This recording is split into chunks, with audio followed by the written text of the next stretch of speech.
push-ups. I've been doing sit-ups. I've been doing chin-ups. I've been doing pull-ups. I threw up once, but I'm okay now.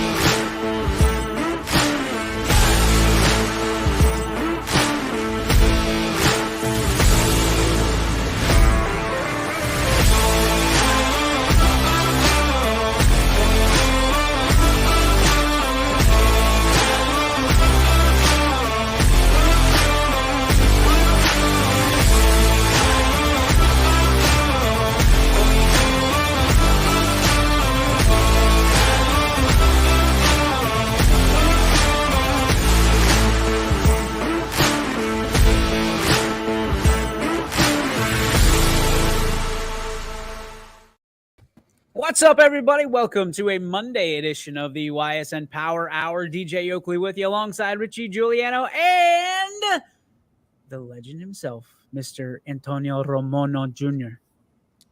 How are we, boys? Doing all right. I like that intro right there. Well, I figured I wanted to get the international flavor out of Entre Romos. Antonio Romono Jr. I have no problem with that. You go with it, man. Go with it. The ladies love that stuff. Maybe introduce yourself like that from now on. See how it goes. Feel it out. I'll pay you to walk around with me and introduce me. Don't threaten me with a good time. Come to the Florida South Rage game tonight. And well, I'll come to that. No doubt.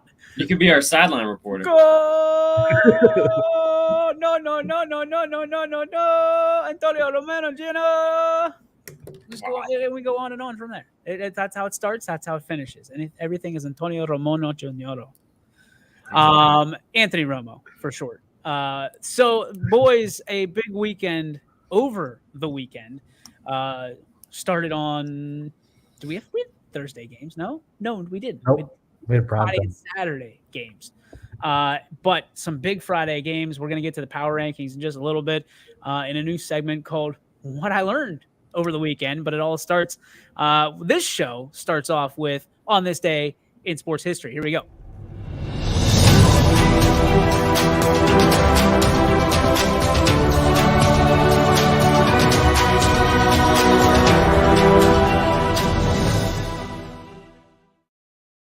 All right, you guys ready? Because this is a last minute On This Day in Sports History, like always. On this day in sports history in 1925, after a night out on the town, George Herman Ruth, a.k.a. the Babe, shows up late for batting practice. See, yet Miller Huggins suspects him and slaps a $5,000 fine on him. Shows up late for batting practice, gets fined $5,000. Now, I know $5,000, like all of us would take $5,000 right now, no problem. But back in the day, in 1925, $5,000. Well, it's like $5 million now. It's huge. I mean, it's like Monopoly money back then. What would you do if you were a manager, just like what was this cat's name? Miller Huggins. If you were Miller Huggins in today's day and age, what would you do to your best player, without a shadow of a doubt, if you just didn't show up for batting practice after a night out on the town? See, wouldn't play him.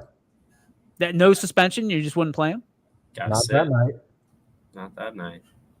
What if it was for the ship? Wow. He's a softie, huh? Well, if it's a regular season game, then I wouldn't play him that night. But if it's the World Series, then you probably, I don't know. What if it's for a playoff spot? Do? And it's like, George Herman Ruth. That's like benching Shohei Ohtani right now.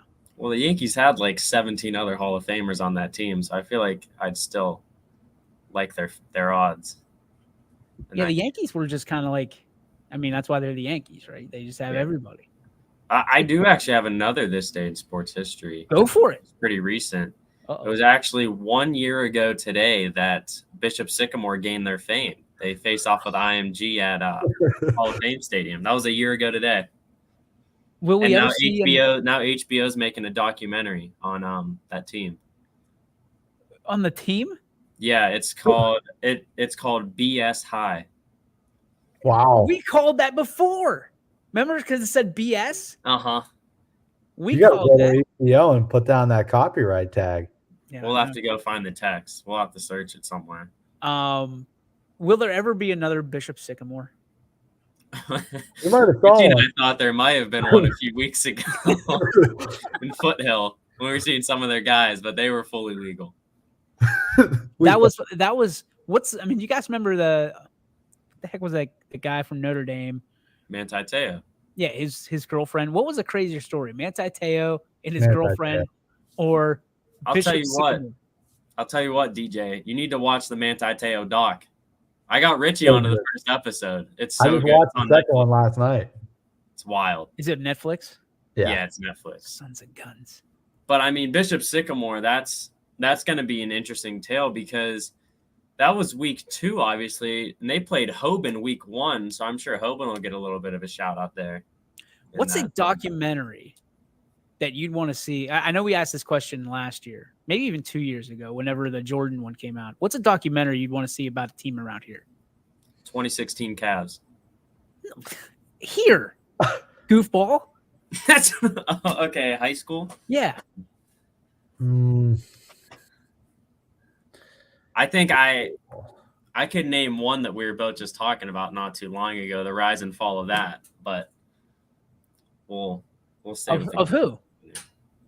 You know who we were talking about before the show. A person? No, a team. Okay, all right. But we're not going to mention on air. I would love to see one on Ursuline, being that they started Brady Shannon's year, freshman year, how rough they were, and then they got to the state championship this senior. Like, how cool would that be to follow them for all 4 years? Yeah, you could do like that. I feel like another interesting tale of a documentary could be like a late 2000s, early 2010s. Give it like a Catholic name when Mooney and Ursuline were both just winning state championships left and right. Because that's one of those things where I wish I was like this age back then, when like Mooney had Braylon Hurd and Ursuline had Akis Teague, because those two teams were arguably the biggest rivalry here in the Valley, and they were both the best teams in the state at their divisions, and they were winning state championships handedly. I wish I could go back. What about Springfield over the Brungard years? I mean, we got to go sneak into their locker room a couple times. Yeah, that was fun. Like that was there's some magic there. I see. I'm a huge sports doc guy. I mean, my wife does it. My wife does not like necessarily watching sports on television anymore, but she will invest her life into a sports doc. There's no doubt about it. And that's how I get away with it. Like I'll fall asleep. We're watching The Captain right now, and she's obsessed. Like every Sunday night, we got to watch The Captain. Okay, babe, I'm in. I'm all in on this. I want you to know I'm invested in this. But she's like all in. But I think people, because I mean, you guys have heard about the Mob podcast, right? Going to the top of the charts on Apple Podcasts here in Youngstown. I think if we or someone were to invest some time into a really good team and have some of the stuff, I mean, we've got oodles and oodles of content that we can utilize. I think that we could do some special stuff. That might be something we do down the road. I mean, I don't want to preview anything or put anything out there, but Kyle Wills and myself right now are working on something to preview the Battle of 224 coming up on Friday. So we're going back into the archives and digging some things out, and we're going to put something together for Thursday night. I was going to tell you before the show, but then we got caught up talking. So I guess this is a good way to kind of announce that we're putting something together. A Julio Wills production. I like it. More Kyle. I'm just cutting video, but I like it. All the graphic stuff. I kind of felt lost today without Kyle. There was no Kyle in my life. I forgot that school started today. Oh yeah, I forgot he's still at YSU. I was lost. I'm sitting there. I'm like, where'd my dude go? I was starting to get nervous. Wanted to call him, and then I realized he was back in school. Internship is over. Got to pay the kid now. Got to pay him. Well, maybe not. I'll just give him the graphics package, and he'll go bananas.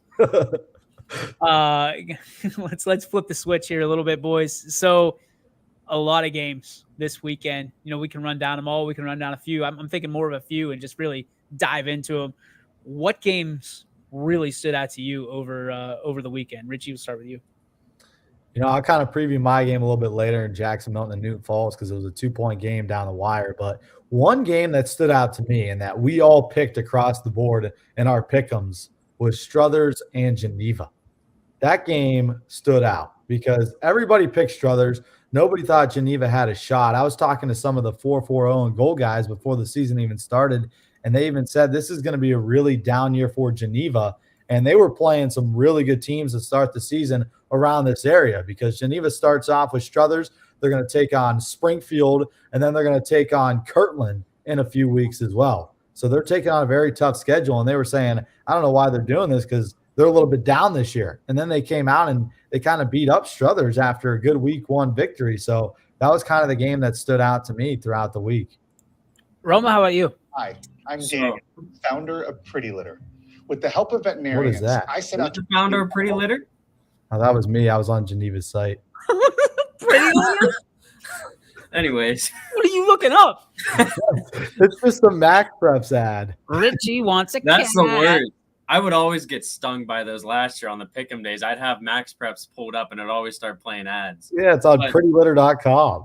Hi, everybody. I'm Richie Giuliano, host of YSN's Power Hour, and I'm here on behalf of Pretty Litter. I didn't do any games this weekend because I had YSU volleyball, but I think a game that two games stuck out to me. Okay. First one that I think will go with kind of what Richie was saying, a team that we pretty much all picked against was Cardinal Mooney against Lake Catholic on Saturday night. I wanted to pick Mooney, I did. but I didn't. Do you pick Mooney? I believe I did. Company guy. Check that. Because I had Oh, thought, I was thinking in my head, I was like, I know Lake Catholic had a down year last year. Because if you remember 2020, they made that run to the state championship. They played Ursuline in the regional final when Ursuline had COVID. They beat them, and then went to the state final and lost like on a last-second field goal or something. And then last year they had this down year, so I was like, Mooney's starting to come up, but I'll give it another week.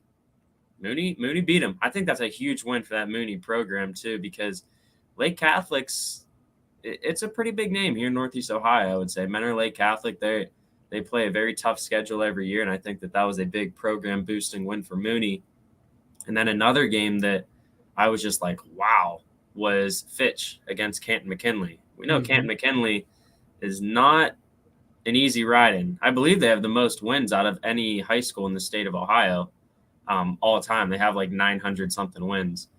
To be up 28-0 in the first quarter against a team of that caliber, I think that's huge for Fitch. And I jumped on that wagon, of course, week 1 when I saw what they did to Foothill. I'll tell you what. So last year, week 10, Hubbard South Range was our game of the year, hype-wise. And then I think that an early game of the year can be next week, Fitch against Ursuline. That is going to be two of arguably the flashiest teams in the Valley offer-wise, with guys going to the next level to play currently. But if they both take care of business this week, I think that could be a early favorite for our primetime spot next week. Wasn't it one of the best games of the year last year? Wasn't it a field goal? Yeah, it was like 52 to – or it was some – yeah, someone went for 2. They blocked the Fitch field went for goal 2, and Ursuline had too many guys on the field. Then Fitch got the onside kick, and they blocked the field goal, yeah.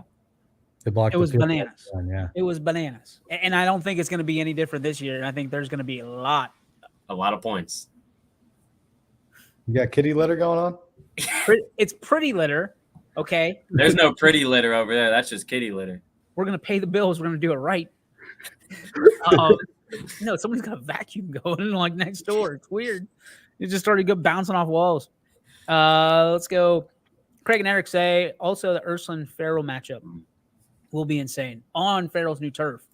I was so mad that game got moved to Saturday. Steve and I were so excited to do that game, but now neither of us can because we both have to work the YSU game on Saturday. And it's all because referees, is it not?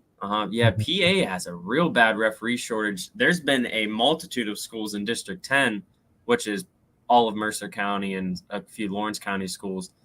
District 10 has asked all their teams to move at least one game to a Saturday on this year to accommodate for a referee shortage. So imagine how hard that would be for us here at YSN, having so many games getting switched last second, and we'd have as big of a Friday or as big of a Saturday slate as Fridays. I'd love it. I would absolutely love it, being able to split it up. Obviously with some of the technical difficulties we had on Friday night, we had over 90,000 people on our website at 7 p.m.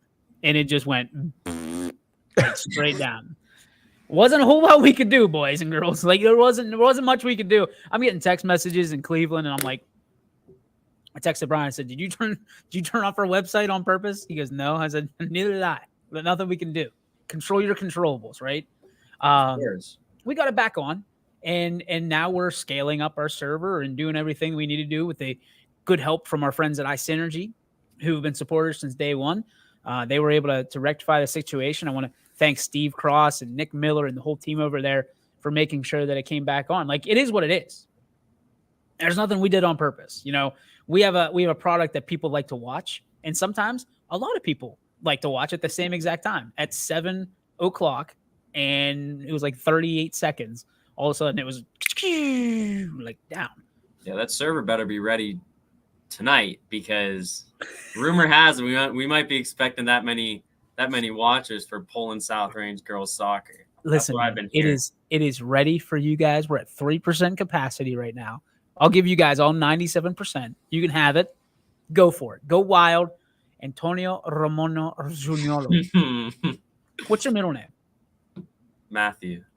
That doesn't do anything for me. It should be like Antonio Banderas Romono Junior. See, then you can I'm not Spanish. I'm Italian. Same thing, right? Yeah. Just a different part of like pasta. It's just different. Let's go. Well, what do you think that I'm going to go to, boys? What did I learn this weekend? I learned that Shane Lindstrom's a magician. Funny you say that. A little bit of the precipitation, as they say on Storm Tracker 21, starting to come down. 4th and 4. Skurpak looking, firing, man wide open. It's Lindstrom. First down and more. Oh! He's on his feet! He stays on his feet! Everybody here on this university school sideline, including myself, my jaw just dropped. That was a goal.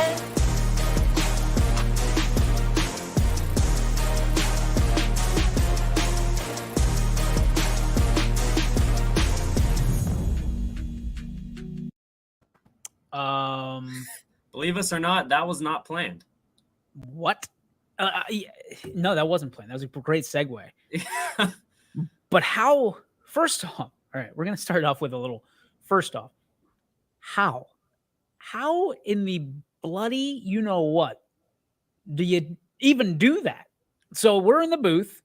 I'm looking down. I'm thinking, okay, he got upended, and he's gonna like go to the ground. Typically, you don't want to call those. It's not a big hit. It's just the way things are leveraged. He gets upended, as I thought, and lands on his feet. And Gary's looking. I don't know where the hell Niddle is looking. His mouth is just like jaw is literally on the floor, and the camera just stops. I was like, he's still on his feet. I'm pointing at the camera because Gary doesn't have his hand on it because he's still running forward. And Gary's just in la la land. We've had that happen a time or two. I was like, so first off, whoever that announcer was needs to put some bass in his voice because he got real excited and he was living up here. He's still on his feet. But secondly, the referees. So I watched this a time or two. The referees don't know what to do because you're not allowed to hurdle. Yeah. But he didn't hurdle. He flipped. That's completely different. That is a completely different thing.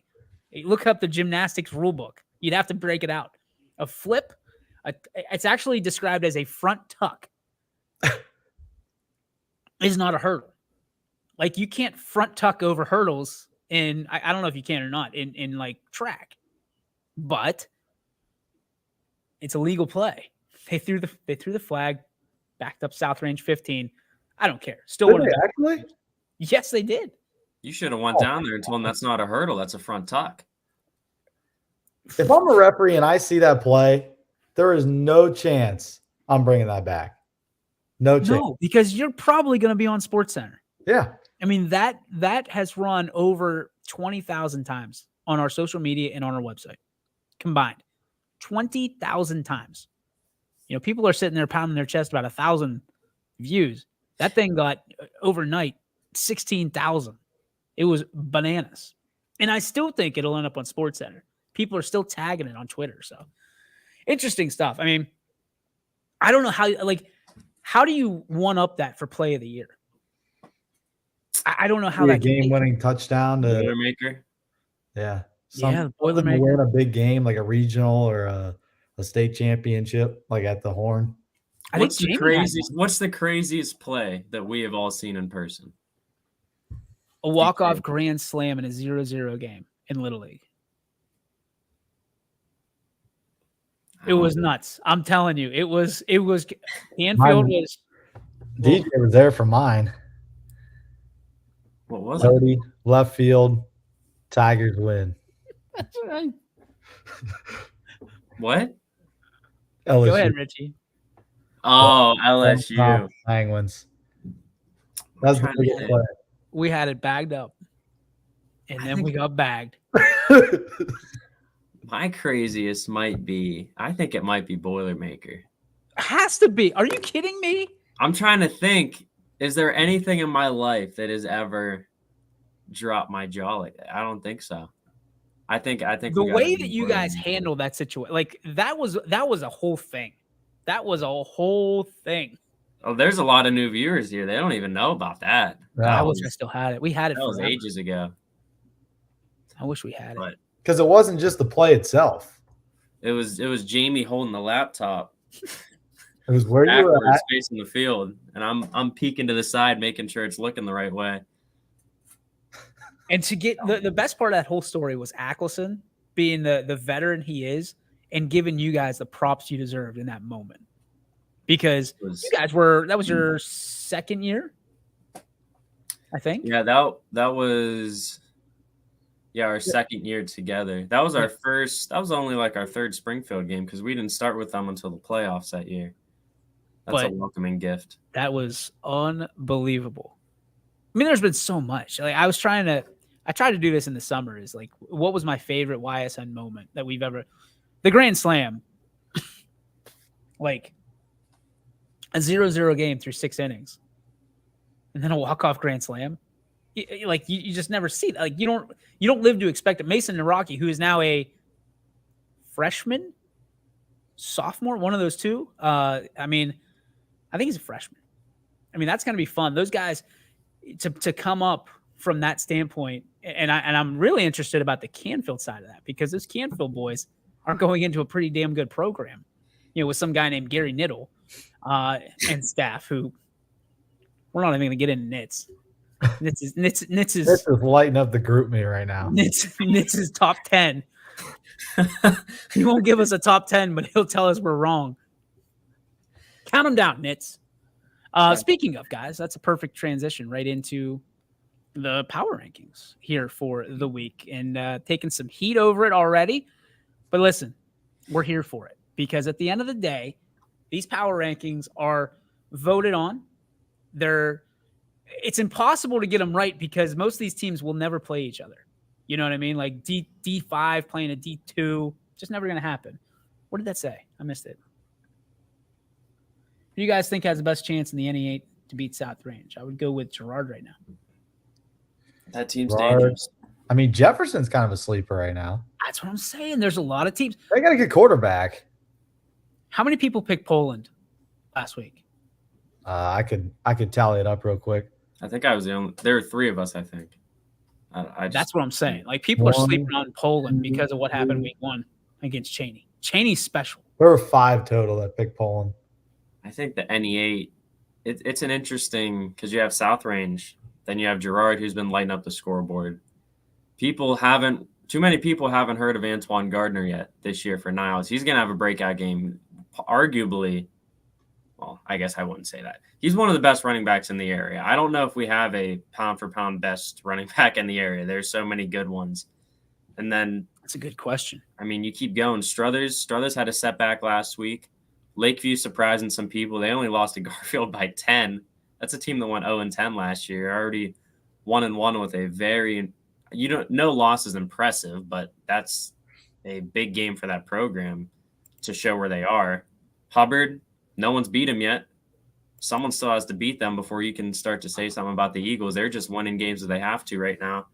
That conference, I'd say right now, is the deepest it's ever been. Was that the one that got no? Which one did Jamie have? Yeah, Lakeview Garfield. Lakeview, where there was a blocked punt into the end zone. Is that what it was? I don't even know. I didn't see that. Somebody sent it to me, and I was like, I had no idea. But yeah, I mean, the NE8 this year is just so it started 2019, and you had Poland won it. I think they won. No, South Range beat them, and then Niles beat South Range in 2019. And then I think the Raiders still want to share the conference. That's the last time South Range lost in the regular season. Which is crazy. And it was on a blocked extra point. The game should have went to overtime, or it was in overtime or something already. And then 2020 was all Raiders. And then 2021, South Range won as well. But, I mean, yeah, back to that Niles beating South Range in 2019. It was Lakeview and Garfield. You ready? Here. See if I'm ready. On a snap. That one's blocked! Blocked and it rolls into the end zone. Will they pick it up before it goes out? The big man falls on it. Touchdown, Lakeview! You might need to take over the Bulldogs. Yeah. Fan favorite over there. The voice of the Lakeview Bulldogs. I will say this, along with that lineman picking up the block punt, we had a lineman in our game catch a first down. What? So it was a big play, too. It was in the fourth quarter. Newton Falls is trailing. They're looking to come back and get a big turnover, and it's inside Jackson Milton territory. Throws the ball, tipped up in the air by the wide receiver for Jackson Milton. It's like I swear to God, this play lasted like 20 seconds. The ball was in the air forever. And it's tipped up a couple times. Then a Newton Falls player comes in. He juggles it around with his hands. And then a lineman's like trailing. And it just like almost lands in his lap. And he catches it, just falls down. And they got the first down. I speak on behalf of the lineman fraternity when I say that is every lineman's dream come true. That's what we were talking about, because Kyle was a lineman when he was in high school. And we were talking about that. But that was also one of the best games of the week, too. 16-14, Jackson Milton beating Newton Falls. And they had a game-winning pick right near the 40-yard line. And, Newton Falls still had about a minute and a half to come down the field, and they were down by 2. And what's funny about that game is earlier on, I should say, in the first half, there was a safety to start the second quarter. And without that safety, the game would be tied 14-all after regulation. So the safety pretty much won the game because they won by 2. Jeez, oh man. You always get the games, man. It was, I don't know. I knew it follows you around. Because like Jackson Milton, like everybody talked about Xavi and their offense, but it's their defense, really. I mean, they shut out Latonia, and then they held Newton Falls to just 2 touchdowns. One was an 80-yard touchdown pass. The other one was a 45-yard touchdown run. So that 2 big plays, there's nothing going on. Let's take a break, and let's get back and talk power rankings, because there's a lot to talk about. We all have our personal favorites and personal ideas, our own opinions, if you may, about maybe who should be in, who should be out. And we're going to get to it here right after the break on the Ysn Power Hour.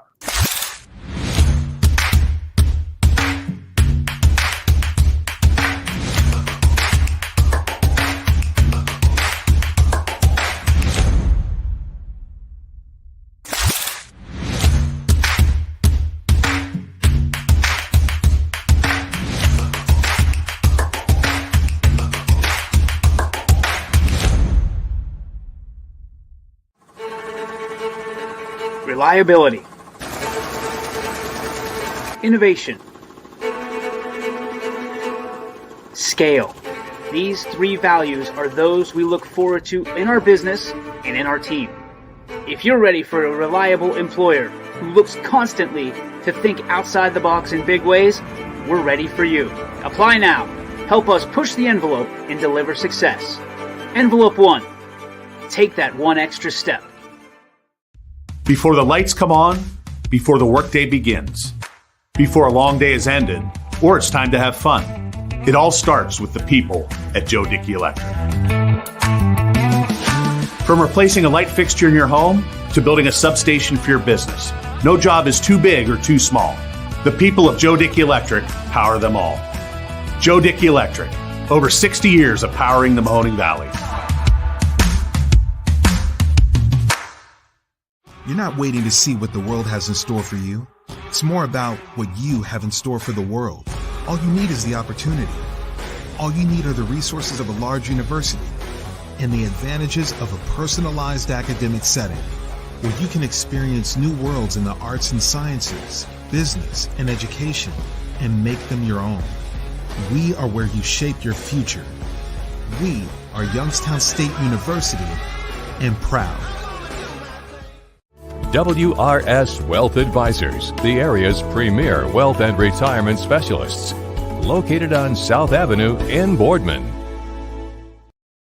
I'm going to do my thing. I'm going to do my thing. All right, it is the Ysn Power Hour on a Monday. It is time to look over the power rankings presented by Joe Dickey Electric. Ladies and gentlemen, your week 2 football power rankings. Here they are. Kabooyah! Canfield still on top, 2-0. Again, I don't see anything that stands out to me of why they should be overthrown. And I'm glad the voters in the majority felt the same way, because Bellevue's no slouch, and they've been on the road for 2 tough games, and they've got 2 tough wins. So I'm appreciative of Canfield, number 1. Number 2, Fitch jumps up from 4 to 2. They hurdle Ursuline and South Range to be in that number 2 spot. And there's a lot of people that are barking at us on social media about this and saying they should be number 1. Listen, I get it.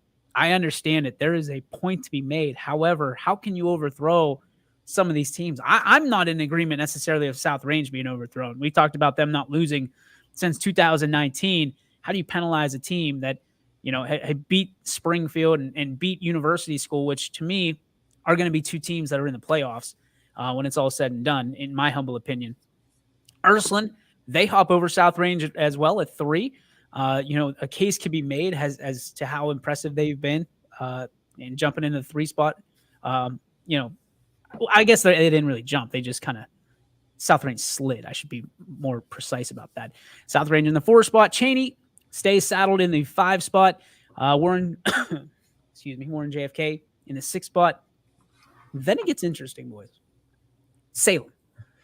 Last week in the 10 spot. Now in the 7 spot. I'm not going to get into it. I don't know how you jump that far up based off of one game when you barely got past Crestview. No slight to Salem, but that was a Crestview team that is now 0-2, right now. So it's interesting to me. It's also a local team that's 0-2. Yeah, Beaver local team that's 0-2. So but at the same time, if Beaver local ends up beating Salem, I think they win 9 games. I think that was a huge week for Beaver local. If they would have beat Salem, they have a favorable schedule the rest of the way. I think they were 9-1 with a week 1 loss. That's a hot take there, Juliano. It is. It's very hot, but it's just a prediction. Now I don't know. It's up in the air. Yeah, now you got Girard, right, at 8. They hold court at 8. West Branch jumps in, and they're 1-1.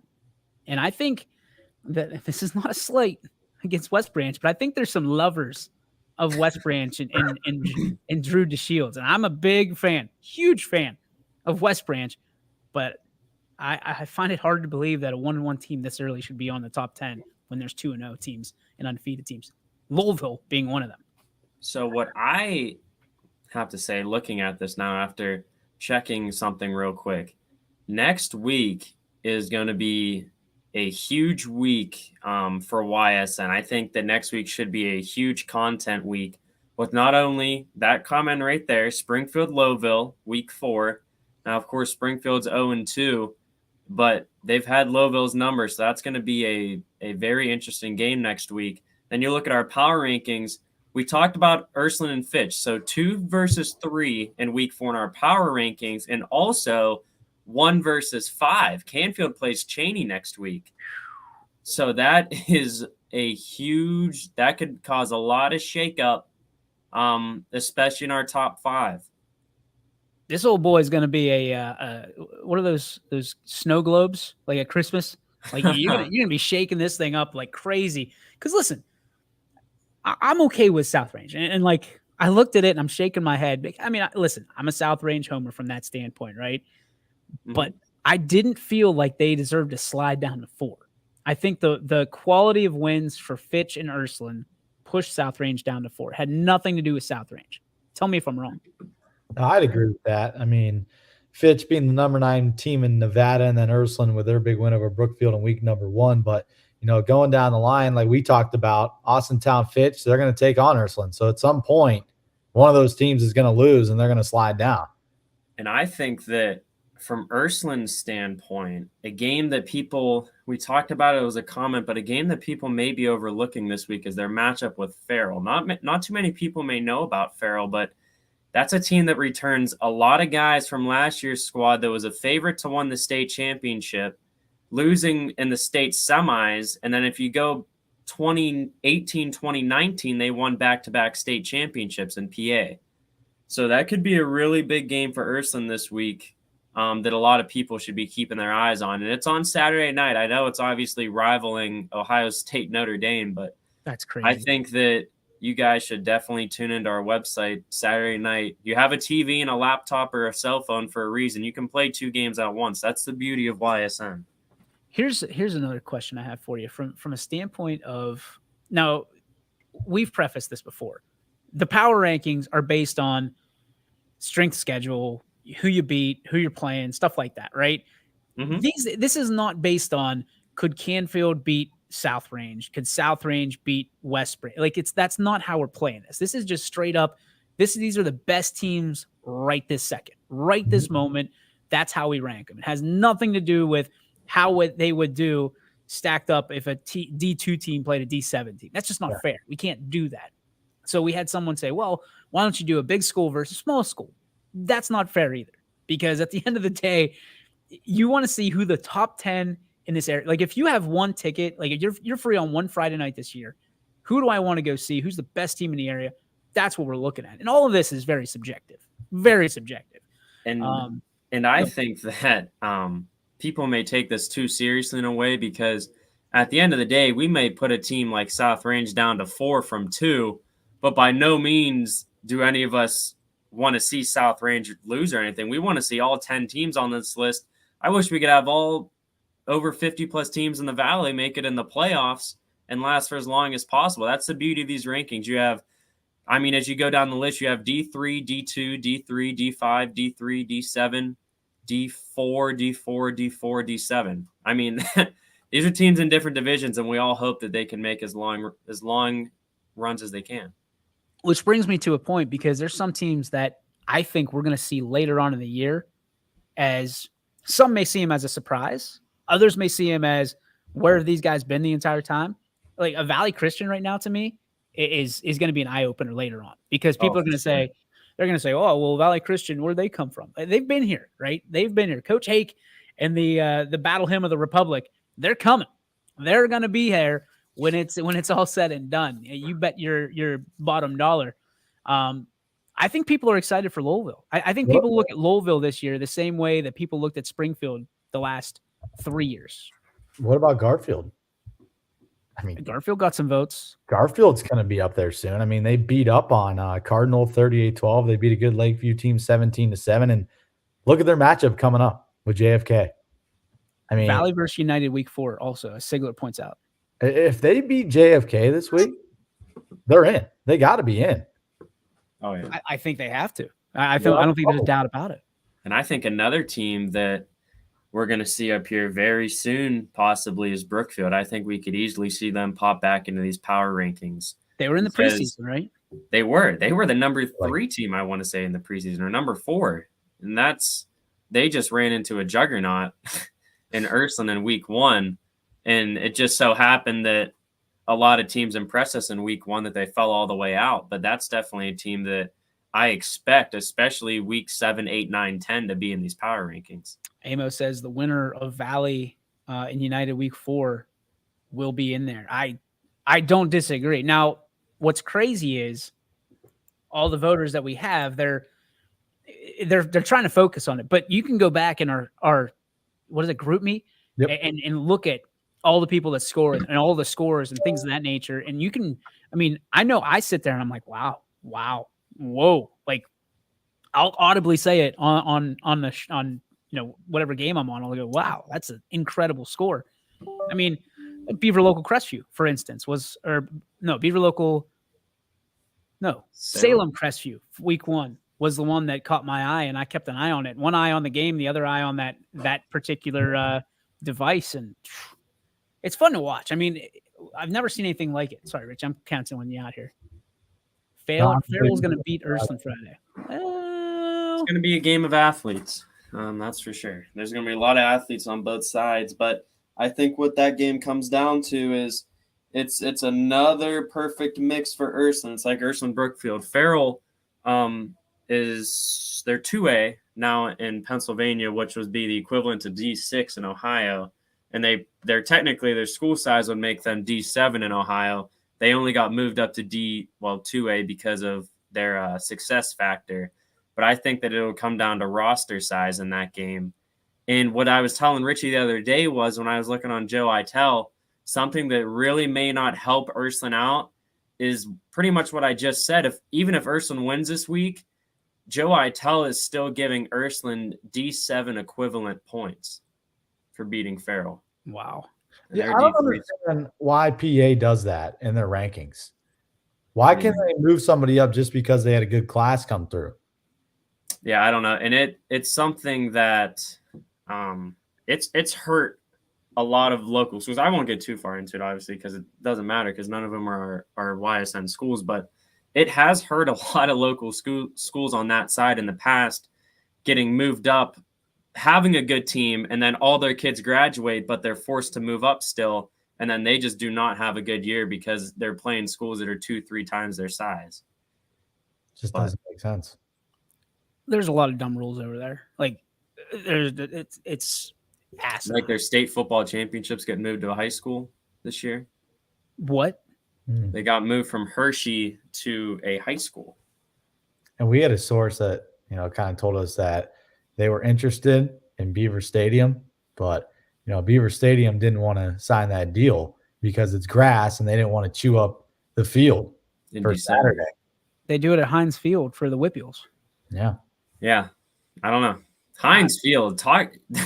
I think the crew that works those fields does not get enough credit, considering they have to do Pitt and the Steelers and Whippeal championship games in November.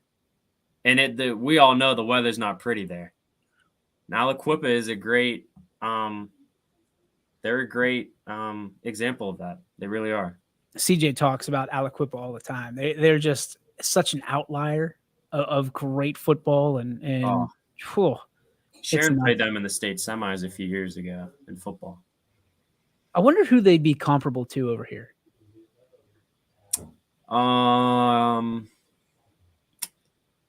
Would it be Fitch? Like athletically? Oh, athletically in the Valley. I would say so. Aliquippa, yeah, they just burn through like Division I talent like it's nothing. I don't think so. Forget. I want to say, who was it? Ty Law? I think went to Aliquippa. He did. Yeah, because Aliquippa they had a verdict. They were trying to get moved up a class this past summer, and Ty Law went to the meeting or whatever and spoke on behalf of them, trying to keep them down, but it didn't even work. Pennsylvania, they're not friendly at all, and they have weird transfer rules and everything. There's no open enrollment over there. No, I tried to talk to my in-laws about that, and they looked at me like I had 3 heads. It was the open enrollment. You mean you can play regular season, but not playoffs? Yeah. Or you have to go to the court, and yes, and it's rare that it ever gets the appeal works. What? Yes, Yeah, this is legit. It's crazy. Just like I know there's a kid who's going to be a junior now, Louis Gill, who wrestled at Hickory. He won the state championship as a freshman, lost in the state championship as a sophomore, and then he just transferred to Reynolds, who is, if you don't know about Reynolds wrestling wise, they are arguably the best wrestling program in the state of Pennsylvania. I mean, they have like 2 kids wrestling at Penn State right now, 3 wrestling at Pitt, and those are really big wrestling programs. Well, he just transferred to Reynolds, and now he's going to have to go through that appeal process through the courts to be able to compete in the postseason. And that's a guy that won the state championship as a freshman that's could be ineligible now. Is Reynolds still kind of rough and everything else but wrestling? Their football team, they have a running back that's pretty good, small school wise, good running back. He's approaching 3,000 career rushing yards. But Reynolds, DJ, their wrestling is. Oh, dude, I remember I got an assignment when I was at Westminster to go interview this kid from Reynolds. And first off, I knew nothing about Reynolds because I'm from Ohio. And secondly, I knew absolutely nothing about wrestling. But of course, I was going to ESPN, so I had to do this, right? This was going to go on my resume tape. It was one of the best interviews I've ever had at that point in my career. And I learned so much because this kid went on to be like 4-time state champion. Like I'm interviewing a Reynolds celebrity, kid that's going to go without a shadow of a doubt in the Reynolds Hall of Fame, if not the PIAA Hall of Fame, for being a 4-time state champ. I can't remember his name for the life of me. If you said it, I might remember it. But that's like, they weren't good at anything else. It was wrestling and that was it. There was no band. There was no, like, football was bad. It was Wilmington football, Reynolds wrestling. Trying to think of the basketball team over Neshannock baseball, Newcastle and everything. But I guess my question would be, so if you want to transfer and you got to go to the court, what do you have to present for your case to be like valid? Like, do you have to say like, I don't know, like I'm getting bullied here or something? I feel like it's like flip a coin. And that was the thing with Mohawk, who's a YSN school, who we won't go too far into their situation because everyone, if you know, if you don't know, you can look it up.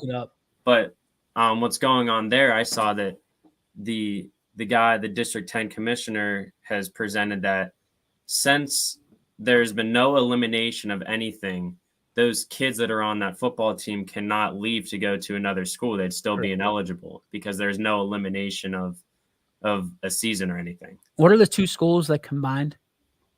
West Middlesex and Sharpsville. Yeah, like that's and they beat Wilmington. They shut Wilmington out in week 1. Yeah, like that's cool as hell, but it also brings up all kinds of issues. I mean, it reminds you to remember the Titans. You know what I mean? Like you're combining 2 teams, and you're like, all right, you were the right linebacker, now you're the left line. Like, wait, what? You know, and those kids had no choice. They're all ineligible now for the playoffs because co-op can't because they're not bordering schools. Yeah, you and plus, what are they running over there? I think you can't have a co-op run into state playoffs. Yeah, that might be the full rule. Co-op would be like if Ursuline and Fitch combined.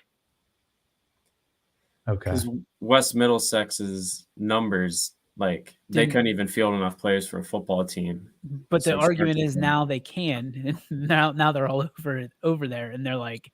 But you can't get out of the co-op until you have to stay within it for like 3 or 4 years. Yeah, 1 generation of school.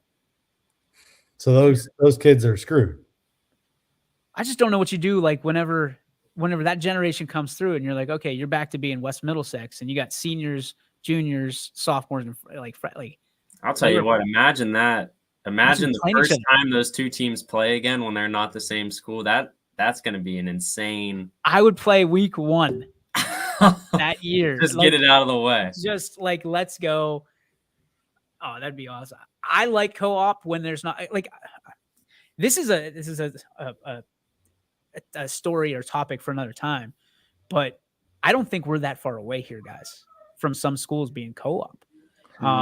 You got 2 choices. It's you ditch the sport and create another sport, like ditch regular football and go to, let's say, 7-man, 8-man football, or you go co-op and you got to combine with other schools. And you are like, let's say team A doesn't have enough. You got 13 guys. And right now, Wyndham is in trouble right now. They've got low numbers from injury. And their game this week is canceled. So let's say a Wyndham has to, I don't know what borders them right off the top of the head. What is it? Hubbard. Oh, the Bombers, the Flying Bombers. Hubbard doesn't. We can think about it, though. So my question is this. So what were the two schools that had combined, Wilmington and who?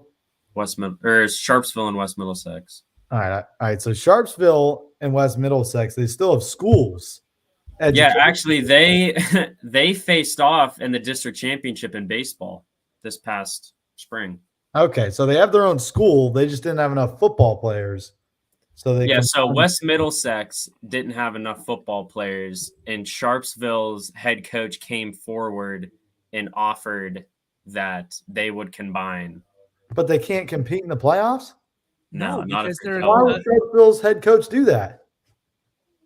It's bigger than just a game, I guess. That's what I'm talking about, Romo. There's Bigger no than way. a game. It's bigger than a game. There ain't no way. Look at Red getting all fired up. I'm just saying, we got to do a story on this. He's getting all. They did it like 3 years ago. And it's crazy with like a school, now that we're talking PAs, like Kennedy Catholic, who they were just in the state championship for girls basketball, and they should have went to the state championship in boys as well, but the team they lost to, Our Lady Sacred Heart, they were up by like 21 in the third quarter and lost in overtime. That school was in danger of closing down this summer. All right, here we go. You ready? Let's put the local twist on this. Okay. If there were two teams that you could combine to win a state championship, who would it be? Canfield and South Range. South Range. Yeah, I mean, that's... Well, where would they play? They'd have to be D3. They're already in the same city. No, I mean like D3. Like where would they play? What division? Oh, it doesn't matter. Oh, put them. I'd put them D2. Doesn't matter. D2, D3. Play the games at South Ranges Stadium too, because the total the total area of the home bleachers at South Range could probably fit about 17,000 people with how steep and wide those are. Richie and I were struggling. You could just their home stands got to see. Is that where it is tonight? Or are you in Poland? You're in Poland. We're in Poland. You gonna try to use a huddle cam? I'm try. All right, we'll try it out. Just tell Brian. So you think Canfield and South Range, excuse me. I've been saying this for years. I think you have football and baseball on lock. If you softball too could be on lock. If you go co-op, Canfield and South Range, like I could ride my bike to South Range. You know, like it's close. What does that have to do with you? That's a 10-minute. It's so close. It's a 10-minute drive between the two schools. Like, I'm trying to think. Do you have a bell on your bike? Same city. Do you have a bell on your bike? No. Do you have I barely have tires. Huh? I said I barely have tires at work. You barely have tires on your bicycle? I'm trying to think of another combination that would honestly, if you did like a Cheney and East, because we saw how good Youngstown East got before Cheney reopened the schools again. Their football program almost took down Girard and with Mark Wade in the first round of the playoffs, and that Girard team went to the state championship. And DJ had a heck of a night at the Hall of Fame Stadium. How about Valley and Brookfield? What division would you put them in now? Because those are too small. Yeah, those aren't they both D6? Yeah. And Valley's only by like one kid or something. You might have to throw them up to D5 though, if they're co-op. If you're scared, get a dog. They might take down the Raiders though, and then you probably wouldn't be too happy. Not if you got Canfield. Well, yeah, we just Canfield and South Range. Nobody's beating them in D6. Jesus, it'd be a 90-0 score every night. Brock Lowry handing it off to Shane Lindstrom as he's doing cartwheels down the sideline into the end zone. He looked like a Ninja Turtle, did he not? You guys ever see those live action Ninja Turtles? Yeah, that movies?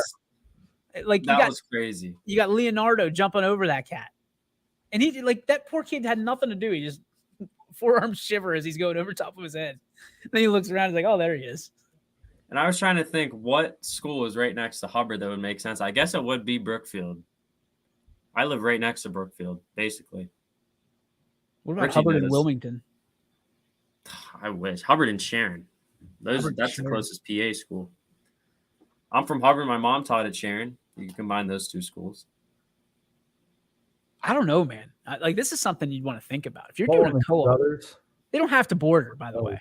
Everybody's talking about. Well, we got to make them eligible. Oh, we yeah. gotta make them eligible. Yeah. After all the dreaming we've done in this show, we have to make sure that we're legit on the co-op. If they're not neighboring, I mean, you could think of 1,000 schools that you could combine. Well, then let's think. What we could go sport by sport. If we combine these two schools, it would make the best in the valley. I'm thinking. Let's save this for another day because we're gonna need a rainy day. That is a good talk. We could talk about that like Wednesday. I'm down for that. That's a really good topic. Springfield South Range last year in football. Oh my God. That's a juggernaut. When I played, we always said it'd be interesting. Columbia and Crestview combined. I think that was back with both schools were routinely making the playoffs. Hey, Crestview's still routinely making the playoffs. Let's not put any digs there. They're still a team on a mission. The first two losses of the season were heartbreakers for them. However, dude, don't count them off. Do not jump off the bandwagon for Crestview. They will get better. I promise you that. It's time for, let's go right back to the old Joe Dickey electric machine and zap a few sparks before we get out of here.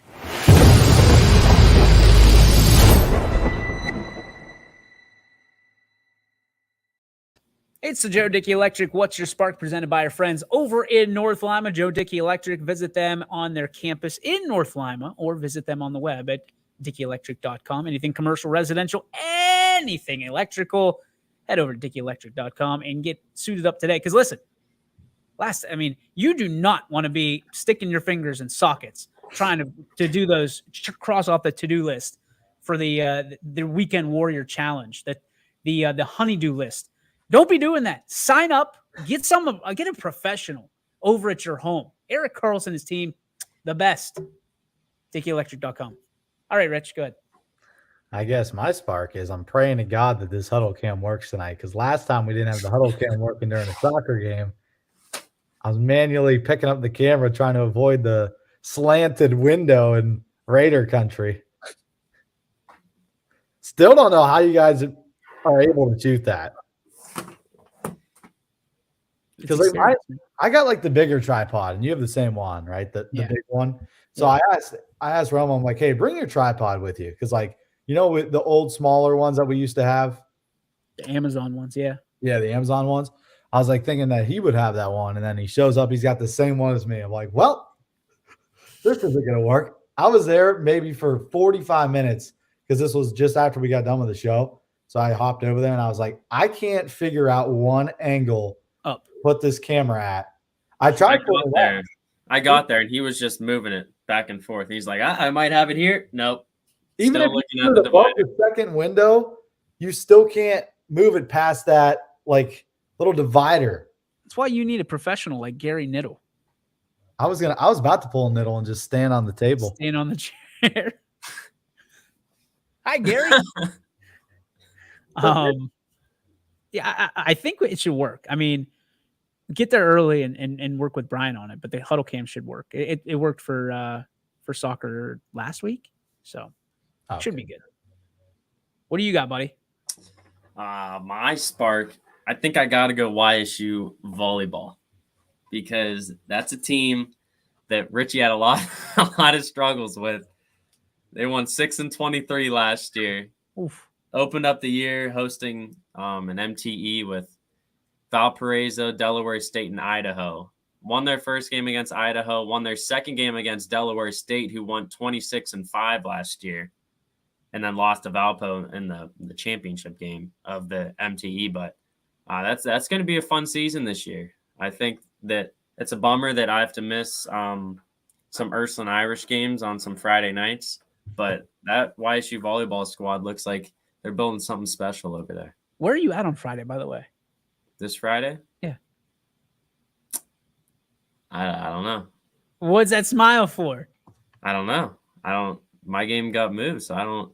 I was Newton thinking Falls. about maybe trying to help out with Canfield, Poland, but I don't know. I think we need somebody to cover Newton Falls. Where's Newton Falls at? Oh, Newton they're Falls and Bridge, right? Oh, that'll actually be a pretty good game, but I don't know how far that is away from Hubbard. Isn't it Trumbull County? I don't know. Yeah, I think so. I don't know. All right, we'll see. We'll talk We'll about put a legend on it. And then we got to find a place for Steve as well. Steve, last time I heard he was to the Falls. Poland. Maybe I'll take somebody to Canton with me. Steve's going to Malvern. Breaking news. The general manager going to Malvern. Let's call Steve. If you're watching, Steve. Let's call Steve and hear his reaction right now. I can tell you. Well, I can't tell you because the expletives would be flying. These guys, they got Malvern. No, we're excited. YSU to start on Saturday, and then Ursuline and Farrell. CJ got that game, so that kind of fell right into his lap. So he needs a nice little biscuit. He's done a lot for us. So I know you're bummed about it, but that's a good egg for CJ, and he'll oh yeah, that's gonna be a good game. My spark is gonna be a little bit sentimental from the standpoint of a dad. Dude, got Z on the bus this morning, first day of preschool. Dude, so like I don't even know how to describe it. Like, kids can wear on you in ways that you never understand. They will tap dance on your last nerve, but for this day, he got on there on the bus with no fear, smiling ear to ear. I hope he had a good day. I can't wait to go home and ask him about his day and hear him talk about it. But the excitement for little kids in their first day of school, whether it's your senior year all the way down to where Z's at for preschool, just a cool thing. Just a really cool thing. I remember my first day of preschool, and I was scared out of my freaking mind. Like, I wouldn't stop crying on my first day. That's how I felt when he got on the bus. Like, I just started tearing up. I'm like, what am I doing? I was so scared for him. Little guy. He'll be all right. He's a warrior. He's going to be just fine. He's probably made 70 friends. Probably shared his lunch. That's what he does. He just shares his food with you. He doesn't care. So that's my spark. Never let that escape you. The fear of new things. That young man, he just fearless, and everything he's been through. My goodness, I'm just so proud of him. So a little sentimental. Sorry, boys. I didn't want to rain on the parade, even though it's been pouring in Palestine here today. So, guys, thanks for stopping by. Appreciate it as always. We'll catch up with you, Romo. You're welcome anytime. By the way, you don't have to sit and be like, "Hey, can I come on the show?" No, you're part of the show. You're part of the Power Hour. And Richie, we'll catch you on Wednesday. Mm-hmm. That's going to do it for the show. Thanks to everybody for tuning in. Appreciate you. As always, head over to ysnlive.com/live for a complete schedule of what you can watch tonight on the network. For Richie, for Antonio Ramono Junioro, I am DJ Yoakley. That's going to do it for our show. Peace. YSN thanks you for